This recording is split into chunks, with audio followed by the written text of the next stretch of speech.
Hello guys, welcome to the review of the trailer movie Kannappa acted by Prabhas గారు, మంచు విష్ణు గారు, మోహన్ బాబు గారు, మోహన్ లాల్ గారు, అక్షయ్ కుమార్ గారు అండ్ కాజల్ గారు. అండ్ ఇంకా కన్నప్ప ట్రైలర్ గురించి చెప్పాలంటే నాకైతే ట్రైలర్ బాగా నచ్చింది.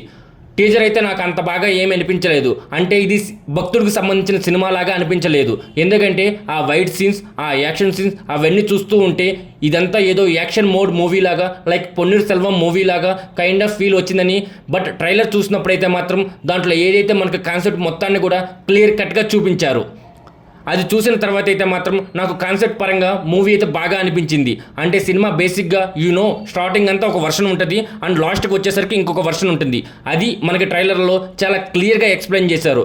అంటే బేసిక్గా ట్రైలర్లోని మ్యాక్సిమం మెయిన్ పార్ట్ అంతా కూడా రివీల్ చేసే ప్రయత్నం అయితే చేశారు వాళ్ళైతే. చాలా క్లియర్గా ఉంది. అంటే ఒక గూడాం ఉంటుంది, ఆ గూడాం మీద దాడి అనేది జరుగుతుంది. ఆ దాడి జరిగేది ఒక శివలింగం కోసం. అండ్ ఈ దాడి జరుగుతున్న క్రమంలో అక్కడ ఎవరైతే తిన్నడు ఉంటాడో ఆ తిన్నడు బేసిక్గా దేవుణ్ణి నమ్మడు, శివుణ్ణి అసలు నమ్మడు. ఆ తర్వాత అతన్ని గూడానికి నుంచి వెలవేస్తారు, బహిష్కరిస్తారు. అలా బహిష్కరించిన తర్వాత ఒంటరిగా వేరే చోట ఉంటాడు. అలా ఉన్న తర్వాత అతడికి కొన్ని కారణాల వల్ల శివుడేంటో తెలుస్తుంది. సో ఇంకా శివుడిని వదలడు అనే కైండ్ ఆఫ్ సిచ్యువేషన్ అయితే చేరుకుంటాడు. అండ్ ఈ గ్యాప్లోనే అసలు తిన్నడిని శివభక్తుడిగా మార్చేది రుద్ర. ఆ రుద్ర అనే ప్రభాస్ గారు. సో అదైతే మనకి క్లారిటీగా తెలుస్తుంది. బేసిక్గా ఇక్కడ కాన్సెప్ట్ బాగానే ఉంది. అండ్ మోహన్ బాబు గారు కూడా అపారమైన శివభక్తుడు. అండ్ ఆయన కంటే కూడా శివభక్తుడిగా తిన్నడు మారతాడు అన్నట్లయితే మనకు చూపిస్తున్నారు. సో ఈ పాయింట్ కూడా బాగానే ఉంది. సో బేసిక్గా ఓవరాల్గా ఇందులో ఏదైతే స్టోరీ ప్లాట్ రివీల్ చేశారో అదైతే మాత్రం చాలా బాగా అనిపించింది నన్ను అడిగితే. అంటే ఇప్పుడు ఈ కైండ్ ఆఫ్ స్టోరీస్ని మనం ఇలాగే ఎక్స్పెక్ట్ చేస్తాం అనమాట. ఎందుకంటే ఆల్రెడీ కన్నప్ప సినిమా ఒకటి చూసాం మనం ఆల్రెడీ ఇంతకు ముందు కృష్ణంరాజు గారిది. సో ఆ తర్వాత ఆయన మళ్ళీ భక్త కన్నప్ప ప్రభాస్ గారితో తీయాలనుకోవడం, బట్ అది కుదరకపోవడం. సో ప్రభాస్ గారు మళ్ళీ కన్నప్ప సినిమా అనేది ఒకటి వస్తున్నప్పుడు దాంట్లో ఒక రోల్ చేస్తున్నారని తెలియడం. సో ఇవన్నీ ఉన్నప్పుడు డెఫినెట్గా ఎంతో కొంచెం మంచి స్టోరీ ఫ్లాట్ ఉంటేనే ఆయన తీసుకుంటారు. ఆయన ఆ రోల్ చేయడానికి కూడా ఓకే చేస్తారనే పాయింట్ ఉంటుంది కదా. సో దాన్ని ఇప్పుడు జస్టిఫై చేశారు.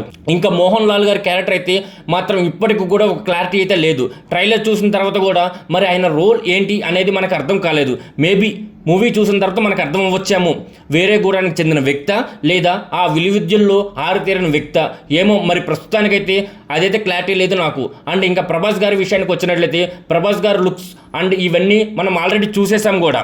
ఇంతకు ముందు వచ్చిన సెకండ్ టీజర్లోనే చూసేసాం. ఈసారి కంప్లీట్ ఫుల్ ప్రెజెంట్ లుక్ అయితే చూసేసాం. అండ్ అంతేకాదు డైలాగ్స్ కూడా చాలా ఎక్కువగానే పెట్టారు టీజర్లో. అండ్ వాటన్నింటిని బట్టి డెఫినెట్గా ప్రభాస్ గారి రోల్ అయితే ఎక్కువసేపు ఉంటుందని అనుకుందాం. అంటే ఇది స్మాల్ క్యామియో అయితే కాదు, డెఫినెట్గా పెద్ద క్యామియోనే ఉంటుంది. ఎందుకంటే ఇప్పుడు శివుడు తనకు బదులుగా రుద్రాన్ని పంపి తిన్నడిలో ఉన్న ఆ శివభక్తిని నెలకొల్పడం అక్కడ కాన్సెప్ట్. సో అందుకని రుద్ర పాత్ర చాలా ఎక్కువసేపు ఉండేలాగా కనబడుతుంది. ఒక 30 నిమిషాల వరకు ఉంటారని చెప్పి అన్నారు. మరి అది వాస్తవమై ఉండవచ్చు, ఒక 30 నిమిషాల వరకు ఉండవచ్చు. బేసిక్గా వీళ్ళు ట్రైలర్ కొంచెం లేట్ చేశారు. దీనికంటే ముందే హిందీలో ట్రైలర్ వచ్చేసింది అక్షయ్ కుమార్ గారి ఇన్స్టా పేజ్లో. సో అక్కడ ఫస్ట్ చూశాను. హిందీలో కూడా నైస్ బాగానే ఉంది. హిందీలో మోహన్ లాల్ గారి డబ్బింగ్ ఏదో ఒక రకంగా ఉంది యాక్చువల్గా. సో దానికంటే నన్ను అడిగితే తెలుగులో చాలా బాగుంది. ఆ క్యారెక్టర్కి అదేదో కామెడీగా పెట్టినట్టు పెట్టారు. మేబీ ఆ క్యారెక్టరైజేషన్ అలాంటిదేమో నాకైతే తెలియదు. బట్ ఏమో ఇంకా కొంచెం బెటర్ వాయిస్ ఓవర్ ఇచ్చి ఉంటే బాగుండేది అనిపించింది మోహన్ లాల్ గారిది. బేసిక్గా మోహన్ లాల్ గారిది ఒక చిన్న డౌట్ అయితే ఆ క్యారెక్టర్ పరంగా లాంచ్ అయ్యేటువంటి ఏమో ఏకంగా కొచ్చిలోనే పెట్టారంటే మోహన్ లాల్ గారి ఫ్యాన్స్ ఉండే కేరళలో పెట్టారనమాట. సో లెట్స్ సీ, చూద్దాం మరి ఏంటి సిచ్యువేషన్ అనేది. సో ఇంకా జూన్ 27th అయితే రిలీజ్ అవుతుంది. ఎటువంటి ఆటంకాలు లేకుండా డెఫినెట్గా నాకైతే ట్రైలర్ మాత్రం బాగానే అనిపించింది. ఎంతమంది ఈ మూవీ కోసం వెయిట్ చేస్తున్నారో కింద కామెంట్ సెక్షన్లో తెలియజేయండి.